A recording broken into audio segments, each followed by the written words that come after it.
हाय रसिका, कैसी हैं आप? बिल्कुल ठीक। आप कैसे हो? जो सबसे पॉपुलर वही है कि आप गरम करके ठंडा छोड़ देते हैं। तो जब आप शूट कर रहे थे या जब आप आपके पास स्क्रिप्ट में ये हिस्सा आया, तो क्या आपने डायरेक्टर के साथ ये डिस्कशन किया? आप थोड़ा सा असहज हुई? ये इंटीमेसी डायरेक्टर्स का जो चलन है बहुत अच्छी बात है and I hope it's here to stay.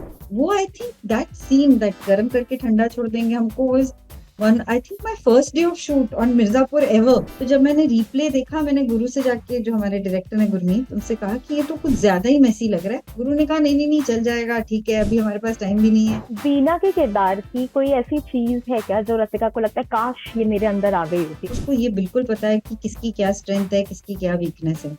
तो वो जानती है कि लोगों को कैसे प्ले करना है। इरफान साहब के साथ काम करने का आपका एक्सपीरियंस कैसा रहा? कोई भी को एक्टर अगर अच्छा को एक्टर तभी बन सकता है वो अगर वो आपके काम में दखल ना दे, इस हद तक नहीं कि वो डायरेक्टर का काम न करने लगे और आपको ये बताने लगे कि आपको कैसे कैसे एक्टिंग करनी चाहिए। मिर्जापुर से सबसे इंटरेस्टिंग मीम आपको कौन सा लगता है जो आपने आज तक कभी देखा हो? शुरू मजबूरी में किए थे, अब मजा आने लगा है। हाय रसिका, स्वागत है आपका ललन टॉप सिनेमा पर। मैं हूं गरिमा और हमारे दर्शक अभी तक जान ही चुके होंगे। हमारे साथ स्क्रीन पर दिख रही हैं रसिका दुग्गल, उनसे बातचीत करेंगे हम। कैसी हैं आप? बिल्कुल ठीक। आप कैसे हो? मैं बढ़िया। अभी अभी मिर्जापुर आया है और अब आपकी एक और नई सीरीज आने वाली है, शेखर होम। मतलब जी। हम सबने ऐसे शेरलॉक होम्स की कहानी सुनी है, ब्योमकेश बख्शी को देखा है, उनकी कहानियां सुनी है और वो डिटेक्टिव की भूमिका में उनको देखा है। मैं अभी अभी ट्रेलर देख रही थी, काफी इंटरेस्टिंग ट्रेलर भी दिख रहा है। कुछ कुछ रेफरेंसिंग इसमें शेरलॉक होम्स की मुझे दिखाई भी दी। तो जब ये शो बन रहा था या जब आपके पास ब्रीफ आया, इस तरह का शो आया, तो क्या ओरिजिनल शो जो है उससे इसमें रेफरेंसिंग ली गई है या कुछ नया ट्राई किया गया है? नहीं, ये सिर्फ आर्थर कॉनन डॉयल की जो कहानियां हैं उससे हम्म। इंस्पायर्ड है।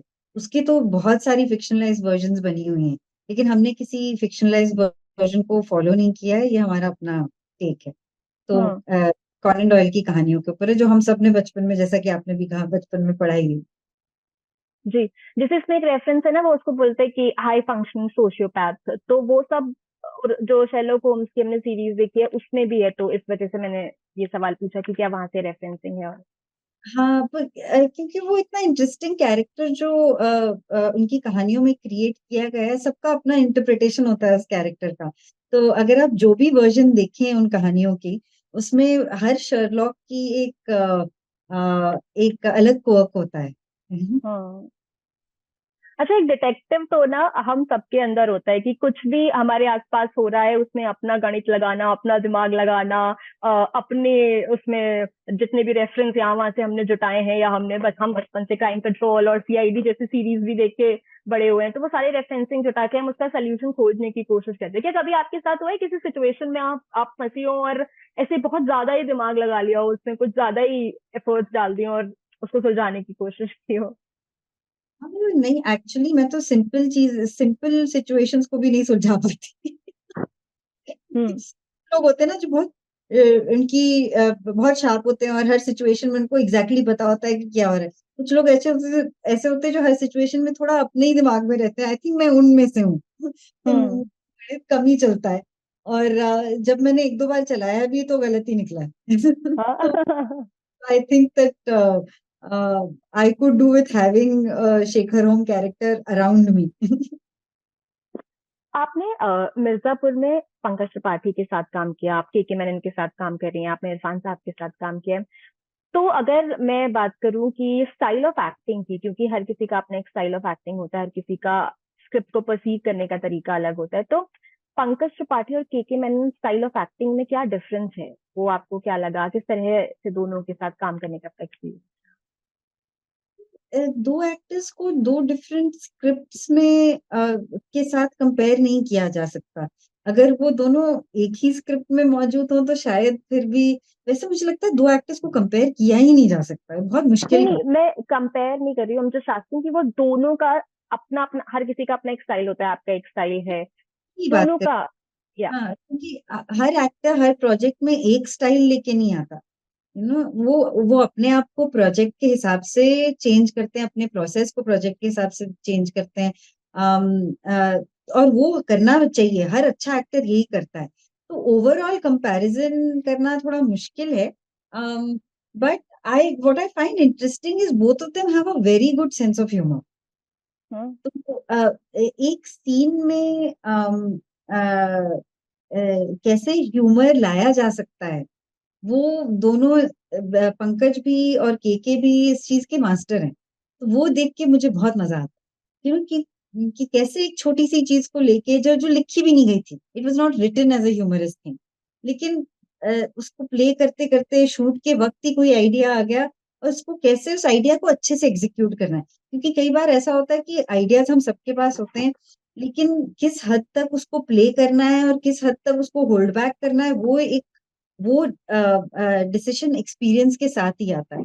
एंड आई थिंक ह्यूमर में specially KK and Pankaj are very good with that. So I used to keep watching that, कि देखो कि आइडिया भी अच्छा लेके आए हैं, लेकिन उसको ना तो वो ओवर प्ले कर रहे हैं, ना तो अंडर प्ले कर रहे हैं, उसका एक मोमेंट बना रहे हैं, उसका एक पंच बना रहे हैं, एंड दैट आई कोई think the kind of experience that both of them have.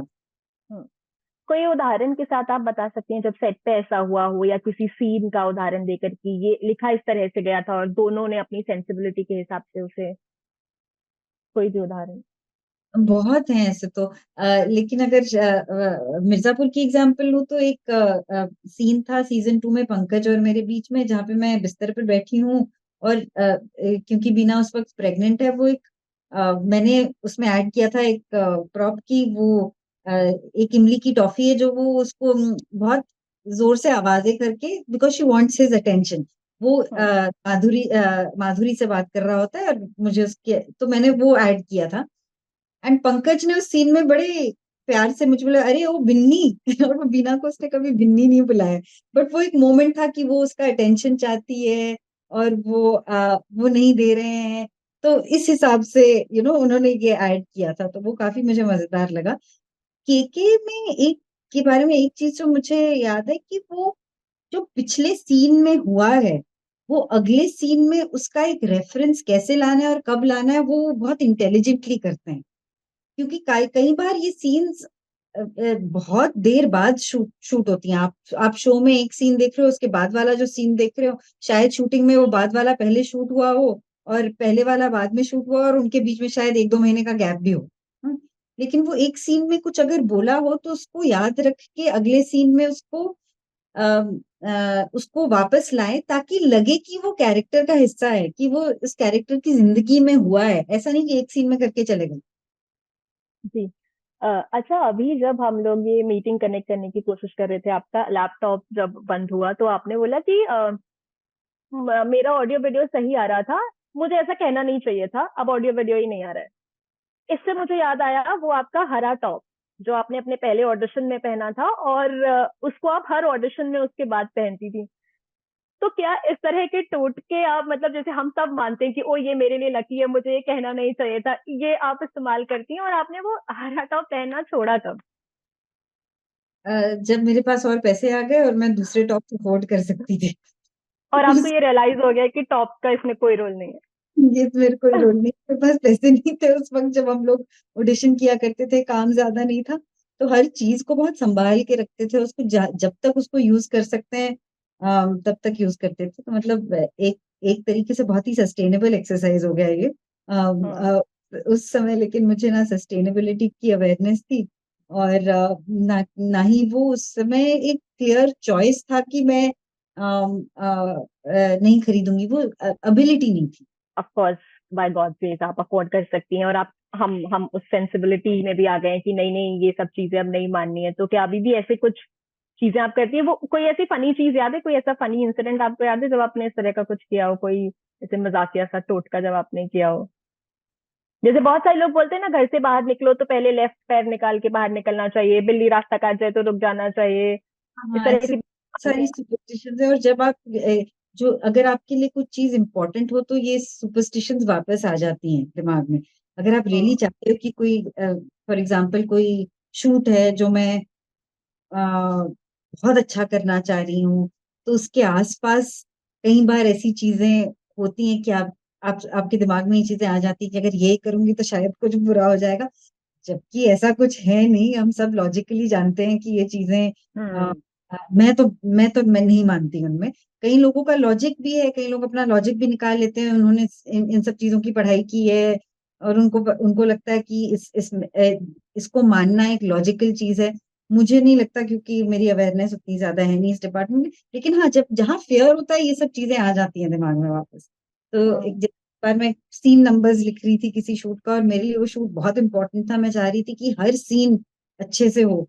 तो 12th सीन लिखा, तो फिर क्योंकि फेयर था, मेरे दिमाग में आया कि इस सीन को 13 नंबर पे नहीं डालते हैं। देयर वाज अ तो फिर 12, आपने 12.5 and there was a 14। Oh but मैं हर पास नहीं रखती हूँ। इट्स जस्ट दैट जब आपके दिमाग में किसी चीज को अच्छे से करने की इच्छा हो और आप में ये फियर हो कि वो अच्छे से नहीं होगा, तो ये सब जो आपने कहा सुना आपके दिमाग में वापस आ जाता है। हम्म। और हम हमारे जो दर्शक इस इंटरव्यू को देख रहे हैं उन्हें बता दें कि हम में से कोई भी इन सुपरस्टिशंस को एंडोर्स नहीं करता। ये सिर्फ वो कहानियां हैं जो हम सब ने कभी ना कभी वो छोटे छोटे छोटे छोटे टोटके ट्राई किए जो आपके साथ हम शेयर कर रहे हैं। आपने रणवीर शौरी के साथ भी काम किया और आजकल वो बिग बॉस में है। आप फॉलो कर रही हैं बिग बॉस? नहीं, मैं बिग बॉस नहीं देखती, मैंने कभी नहीं देखा है। सुना है ऑफ कोर्स उसके बारे में, और लेकिन मैं ज्यादा रियलिटी टेलीविजन देखती नहीं, मुझे फिक्शन देखना बहुत पसंद है। तो हम्म। मैं उसको ज्यादा एंजॉय करती हूँ। But I hope Ranveer is doing well, I am sure he is, and I wish him luck. Yes, वो टॉप 5 में भी पहुंच गए। मैं आपसे ये समझना चाहती हूँ कि जो मतलब उनके व्यवहार को लेके शो में अंदर मिक्स रिएक्शंस हैं सोशल मीडिया पर कि वो किस तरह से व्यवहार कर रहे हैं और किस तरीके से उनका बातचीत करने का अपने दूसरे फेलो मेट्स से बात करने का तरीका है। आपने तो उनके साथ काम किया है, आप उन्हें क्लोजली जानती हैं, हम सब बाहर से देख रहे हैं और वो हाउस भी ऐसा है कि वहां पर इतना प्रेशर और सब होता है और उसी हिसाब से लोग अपने अपने वर्डिक्ट पास कर रहे हैं। वो कैसे हैं, उनके साथ काम करने का आपका एक्सपीरियंस कैसा रहा? वो सेट पर कैसे होते हैं, उनका व्यवहार? मैं रणवीर के साथ पहले भी काम कर चुकी हूँ, लूट हाँ केस हाँ। में।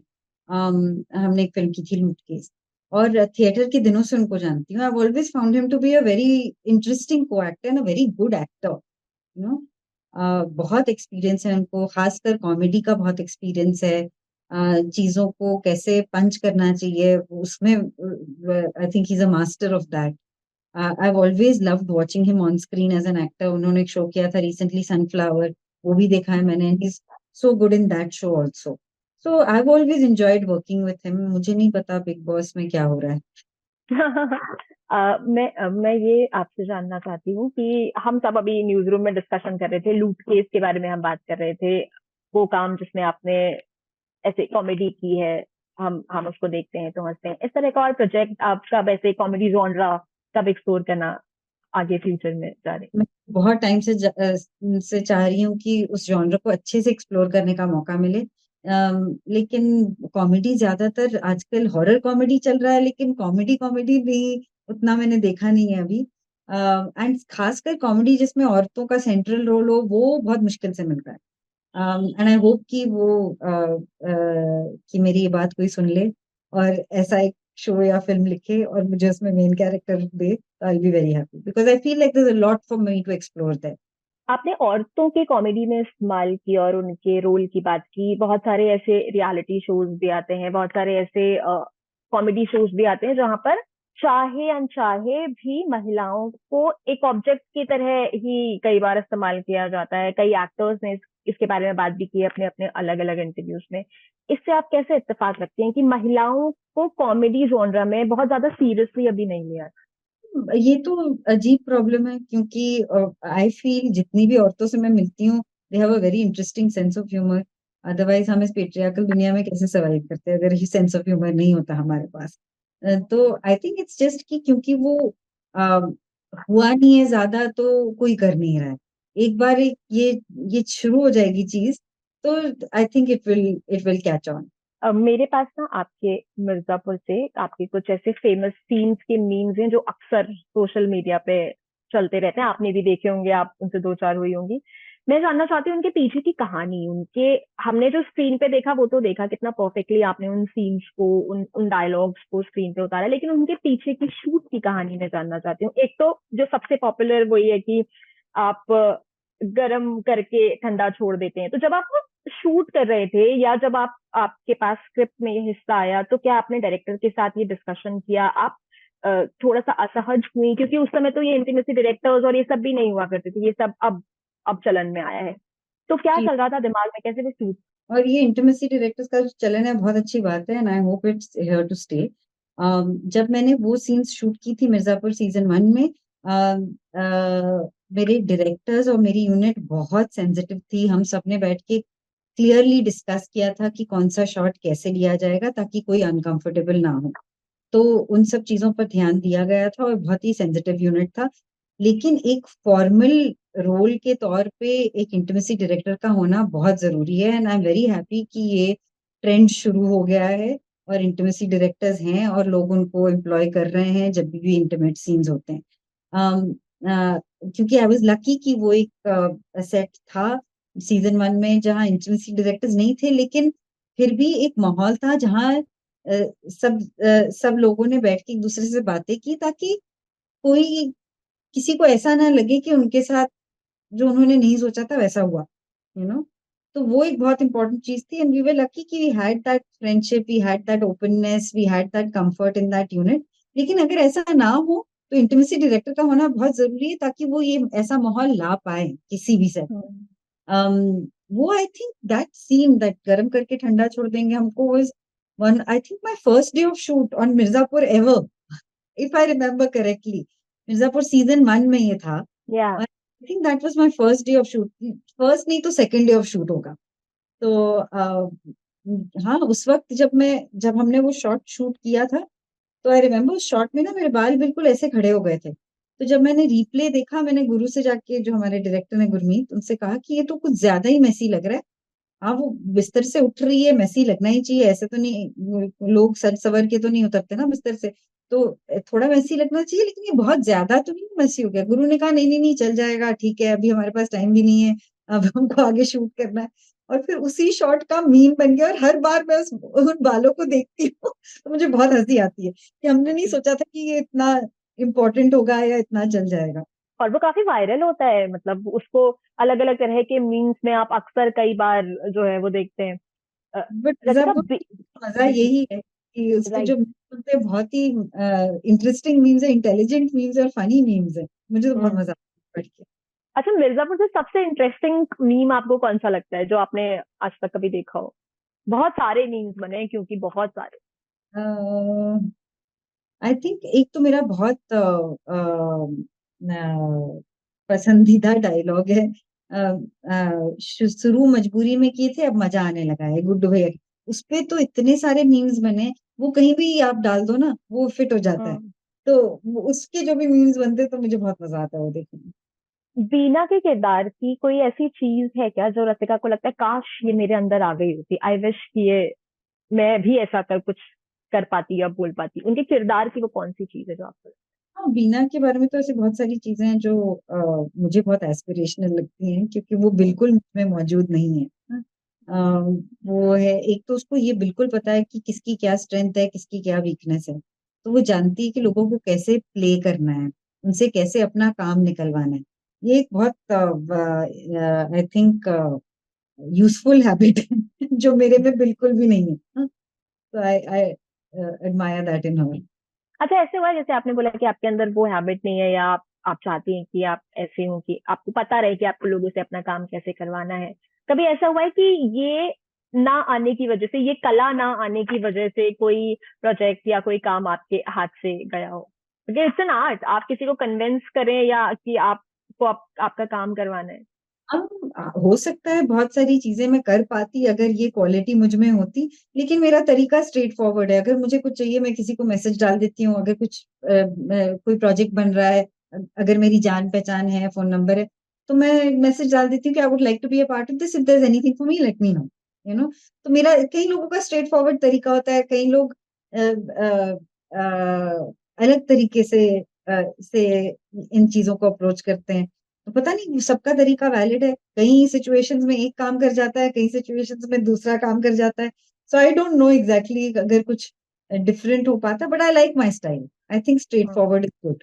या, आपने बहुत सारी ऐसी अनकन्वेंशनल फिल्मों में भी काम किया है, काफी सारी शॉर्ट फिल्म्स आपने की हैं। आपने उन सभी एक्टर्स के साथ काम किया है जिनको इंडस्ट्री का दिग्गज कलाकार माना जाता है, लगभग उनमें से ज्यादातर लोगों के साथ आप काम कर चुके हैं।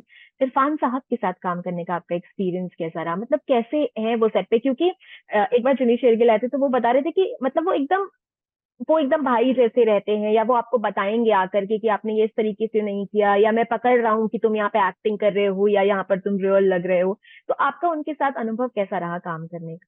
बहुत ही अच्छा रहा, और ये मेरे लिए एक बहुत ही इम्पोर्टेंट और स्पेशल एक्सपीरियंस था। क्योंकि किस्सा मैंने की थी 2011-12 में हमने शूटिंग की थी। उस समय मैंने ज्यादा काम नहीं किया हुआ था, छोटे छोटे रोल्स किए थे, लेकिन अच्छा इम्पोर्टेंट बड़ा रोल एक ही फिल्म में किया था किस्सा के पहले। तो वो एक्सपीरियंस एज अ परफॉर्मर मेरे लिए बहुत इंपॉर्टेंट था, क्योंकि इरफान से शायद मैंने पहली बार सीखा how to be a good co actor, how to be present for your actor. And at the same time उन्होंने उस समय तक इतनी फिल्में कर रखी थी, उनका इतना नाम हो गया था। मैं उनसे इतनी जूनियर थी, इतनी उनके और मेरे एक्सपीरियंस के को अगर आप कंपेयर करें उस वक्त, तो बहुत डिफरेंस था। लेकिन कभी मुझे ऐसी फीलिंग नहीं हुई कि वो मेरे सीनियर है और मैं उनकी जूनियर हूँ। वो कभी मुझे अ, कुछ सिखाने नहीं जा रहे थे। और कोई भी को एक्टर, अगर अच्छा को एक्टर तभी बन सकता है वो अगर वो आपके काम में दखल ना दे, लेकिन फिर भी आपके काम के बारे में सोचे कि वो आपका काम भी अच्छा होना चाहिए। लेकिन इस हद तक नहीं कि वो डायरेक्टर का काम करने लगे और आपको ये बताने लगे कि आपको कैसे कैसे एक्टिंग करनी चाहिए। कोई भी अच्छा एक्टर ये नहीं करता। एंड इरफान से मैंने पहली बार ये सीखा कि how to care for your co actor without interfering in their work, you no.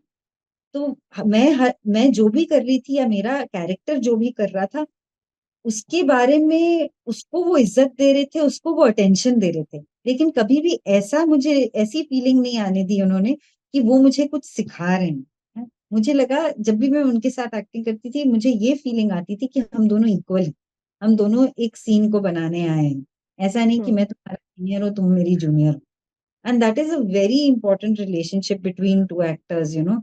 अगर आप ये सीनियर जूनियर वाले मामले में पड़ जाएं या टीचर स्टूडेंट वाले मामले में पड़ जाएं, तो वो सीन को बिगाड़ सकता इसमें जो शेखर होम का जो आज ट्रेलर आया है, आपका जो किरदार है वो किस तरह का किरदार है, उसके बारे में भी हम बात करेंगे, क्योंकि हमने केकी के किरदार के बारे में बात की। ये आयरीन एडलर से मिलता जुलता या उनसे इंस्पायर्ड या उस तरह का किरदार है क्या, कि वो जैसे शेरलॉक को वो चैलेंजेस देती रहती हैं, वो उनको मिस्ट्रीज देती रहती हैं सॉल्व करने के लिए, तो क्या आपका किरदार भी कुछ उस तरह का है? अपने किरदार के बारे में। है।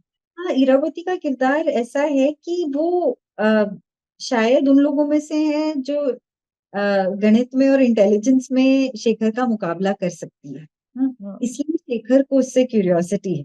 हाँ, और वो भी शेखर की जो चीजें हैं उसको भी अप्रिशिएट करती है। और एक बात, इंटरेस्टिंग सी रिलेशनशिप है इन दोनों के बीच में, जहाँ पे वो एक दूसरे जानते हैं कि दूसरा इंसान अपने वेवलेंथ का है।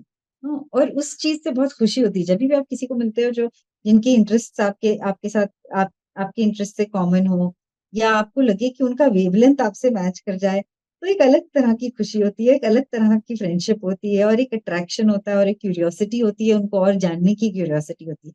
तो आई थिंक उन दोनों का ये रिलेशनशिप है। इरावती सिंगर हैं और आर्टिस्टिक हैं। तो एक ऑरा है उनके बारे में, और एक बात करने का लहजा है, हैंड जेस्चर्स हैं, जैसे काफी कई बार सिंगर्स में होता है। अम, और एक मिस्ट्री भी है कि हर समय आपको पता नहीं कि ये क्या सोच रही है, क्या कर रही है।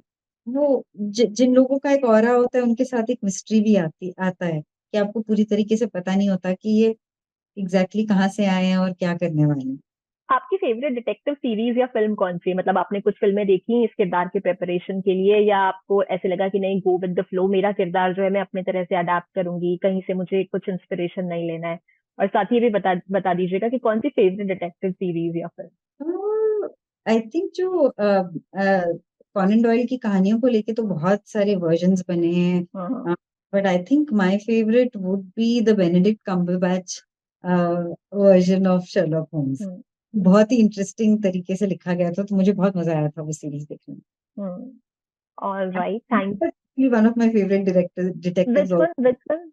Feluda, Shonar Kela, and all these. Have you seen Shonar Kela, the Satyajit Ray film? No, no, I'm not seeing that. And उसमें एक फेलुदा करके एक डिटेक्टिव कैरेक्टर है, तो उनकी कहानियां मैं Okay. बहुत पढ़ा करती थी बचपन में। वो एक बहुत इंटरेस्टिंग डिटेक्टिव कैरेक्टर है। Okay, thank you so much. उम्मीद करते हैं कि अगली बार जब हम बातचीत करें तो हम इन पर्सन ऐसे स्टूडियो में बैठ करके बातचीत करें। मजा आया आपसे बात करके। I wish you all the best. और हम I am really looking forward to this series. Thank you so much Rasika हमारे साथ कनेक्ट करने। Thank you.